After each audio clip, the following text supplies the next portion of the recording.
नमस्ते दोस्तों। आज आपके लिए एक नया दिन है। आज रामलला प्राण प्रतिष्ठा के लिए हार्दिक शुभकामनाएं आपको लिए। आज एक नया दिन है, इसलिए आज आपके लिए हम नया टॉपिक लेकर आए हैं। ठीक है, तो आज हम कारक लेकर आए हैं। कारक का शाब्दिक अर्थ क्या होता है? करने वाला या क्रिया को करने वालों क्या कहते हैं? कारक। हिंदी में कारकों की संख्या कितनी है? 8। लिखिए आप लोग। हिंदी में देखिए, टाइम बहुत कम है आप लोग के पास, कार्य बहुत ज्यादा है। हिंदी में कारकों की संख्या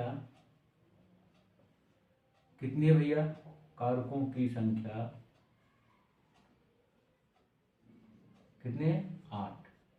ये आपका कौन कौन कारक है ये देखिए, हम लिख दे रहे हैं। पहला आपका कर्ता कारक, दूसरा कर्म, तीसरा करण, चौथा संप्रदान,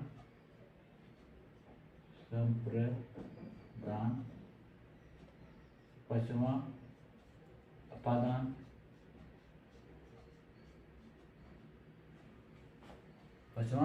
है। छठवां आपका है अधिकरण,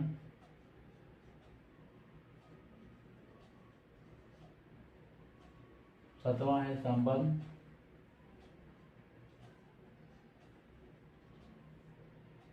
आठवां क्या है? संबोधन।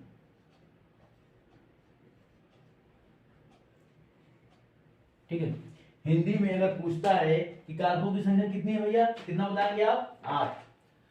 हिंदी में कारकों की संख्या कितनी है? 8। कर्ता, कर्म, करण, संप्रदान, अपादान, अधिकरण, संबंध और संबोधन। ठीक है, अब एक क्वेश्चन और पूछ सकता है, हिंदी में विभक्तियों की संख्या कितनी भैया? हिंदी में विभक्तियों की संख्या, देखिए बहुत मोस्ट क्वेश्चन है ये। विभक्तियों की संख्या, हिंदी में विभक्तियों की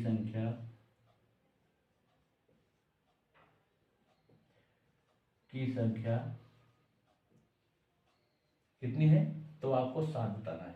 ठीक है, अगर पूछता है हिंदी में विभक्तियों की संख्या कितनी भैया, तो 7। कारकों की संख्या 8। कौन कौन कारक है? कर्ता कारक, कर्म कारक, करण, संप्रदान, अपादान, अधिकरण, संबंध, संबोधन। पहले आप केवल इतना याद कर लीजिए कि कारकों की संख्या कितनी है। बस क्वेश्चन यही से उठाएगा कि हिंदी में कारकों की संख्या कौन है? 8। और कहीं कहीं ये पूछ सकता है कि हिंदी में विभक्तियों की संख्या कितनी भैया? 7। अब कौन कौन कर्ता कारक है, कौन कर्म कारक है, ये हम कल वाले टाइम बताएंगे। आज को इतना जान लीजिए कि हिंदी में कारकों की संख्या 8 है। कौन कौन कारक है? कर्ता, कर्म, करण, संप्रदान, अपादान, अधिकरण, संबंध, संबोधन। और हिंदी में विभक्तियों की संख्या 7। कौन कौन? प्रथमा, द्वितीया, तृतीया, चतुर्थी, पंचमी, षष्ठी, सप्तमी। ये सब व्यक्तियां हैं। अब चिन्ह हम बता रहे हैं। कर्ता का कौन सा चिन्ह है? कर्म का कौन सा व्यक्ति है? करण कौन सा व्यक्ति? ठीक है, आगे हम लिख रहे हैं अगले पेज पर। देखिए भैया, कारक में विभक्तियों के चिन्ह, कौन किसका चिन्ह होता है कारक में? जैसे आपका कर्ता कारक है, ये आपका कर्ता है। अब इसका चिन्ह क्या है? कैसे आप पहचानें कर्ता कारक है? इसमें देखेंगे अक्सर व्यक्ति में क्या लगेगा भैया? ने रहेगा। ठीक है, कर्ता ने। इसी प्रकार कर्म, कर्ता कर्म, कर्म का व्यक्ति चिन्ह क्या भैया? को। ठीक है, को है। फिर इसके बाद करण, करण क्या भैया? से के द्वारा। हम बताएंगे कि किस प्रकार कहाँ प्रयोग होता है उसको। कर्ता, कर्म, करण। इसके बाद संप्रदान,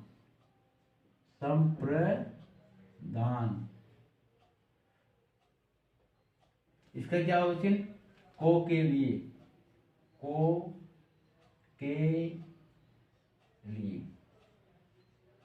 ठीक है। फिर आपका अपादान,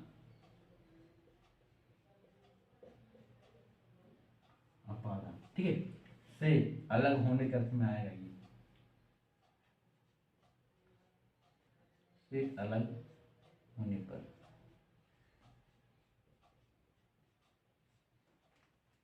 कर्ता ने कर्म को करण से के द्वारा संप्रदान को के लिए अपादान से अलग होने कर, देखिए यहाँ भी से आया यहाँ भी, लेकिन ये जो अपादान से आएगा वो अलग होने पर आएगा। ठीक है, कितना हुआ? इसके बाद आपका अधिकरण है, अधिकरण, इसका चिन्ह है में पर, कोई वस्तु टिकी रहेगी जब पद में आएगा। संबंध आएगा भैया, किसी का संबंध बताएगा, काके की रादेरी, जैसे का की ये सब आएगा। ठीक है, रा रे री, संबंध बताना, वह मेरा भाई है। ठीक है, वह श्याम का भाई है, वह मेरा घर है। इसके बाद संबोधन,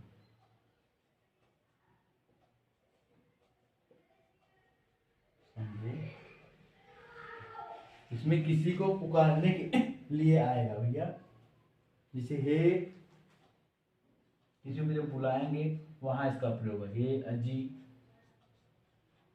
अरे,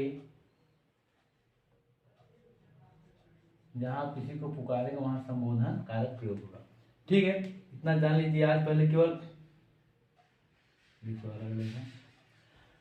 हिंदी में कारकों की संख्या कितनी है भैया? कितनी है? 8।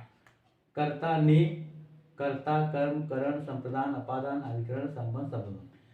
अब विभक्तियों की संख्या अगर पूछता है, हिंदी में कारक संख्या 8, विभक्तियों की संख्या भी 7, क्योंकि ये विभक्तियों में संबोधन को नहीं माना जाता।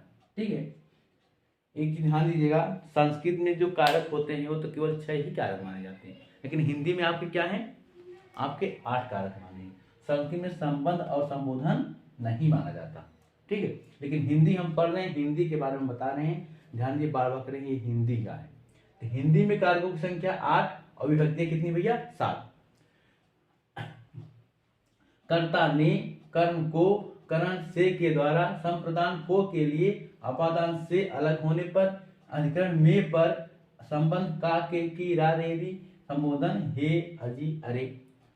ठीक है, केवल इतना आप जान लीजिए कि हिंदी में कारकों की संख्या 8 और विभक्तियां कितनी होती है हिंदी में? 7। क्यों, किसका चिन्ह है ये याद कर लीजिए अभी आप। इसके बाद हम पद में कहा कौन सा कर्ता प्रयोग हुआ, कर्म प्रयोग हुआ, करण प्रयोग हुआ है, वो हम बताएंगे ना। तो पहले आज लिख दिया, इसके बाद आगे चलते हैं हम।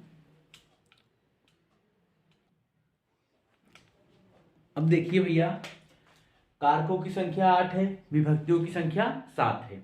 अब अगर पूछता है कि हिंदी में विभक्तियां के प्रकार, विभक्तियां कितने प्रकार की होती हैं, ये बहुत मोस्ट है भैया जो बता रहे हैं। हिंदी में जो विभक्तियां हैं कितने प्रकार की हैं? 2। कौन भैया? 2। कौन कौन होती है? एक आपका होता है कौन? यहाँ देखिए, अब हिंदी विभक्ति कितनी है भैया? 2। कौन कौन है? एक आपका है, यहाँ देखिए लिख रहे हैं विश्लिष्ट, एक है आपका विश्लिष्ट, और एक आपका है भैया संश्लिष्ट। कौन? संश्लिष्ट। ये बहुत मोस्ट है।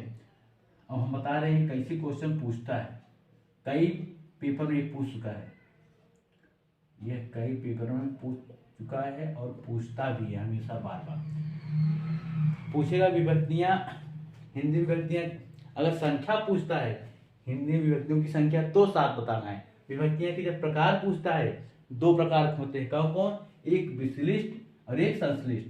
जो संज्ञा के साथ प्रयोग होता है उसे हम क्या कहते हैं? विश्लिष्ट। यही पूछेगा, संज्ञा के साथ जो विभक्तियां प्रयोग होती है उसे क्या कहते हैं? तो विश्लिष्ट। ये लिख लीजिए, बहुत मोस्ट है भैया। जो संज्ञा के साथ, जो संज्ञा के साथ,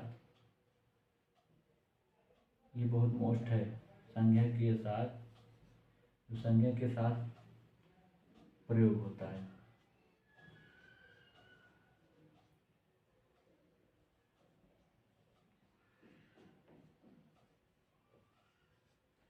विश्लिष्ट जो संज्ञा के साथ प्रयोग होता है, और संश्लिष्ट क्या है भैया, जो सर्वनाम के साथ प्रयोग होता है,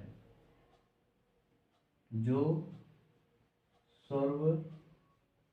सर्वनाम के साथ प्रयोग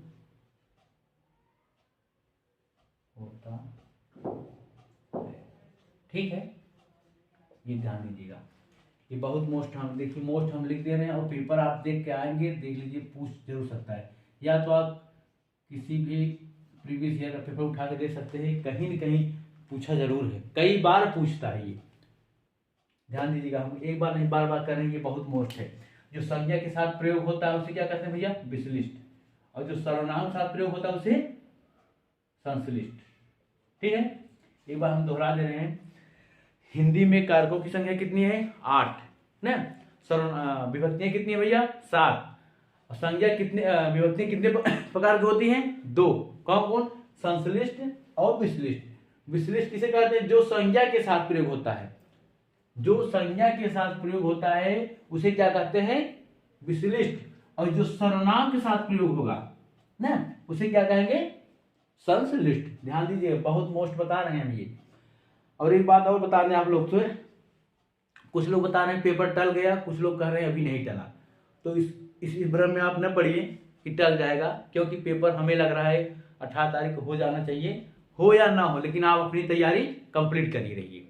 ठीक है, तैयारी कंप्लीट रहेगी आपकी, पेपर चाहे जब हो जाए, क्योंकि आपको केवल एक पद लेना है, एक पद के लिए आप ये मत सोचिए कि और समय, बस आप ये मान के चलिए कि हमारा पेपर होने वाला है, 18 को है।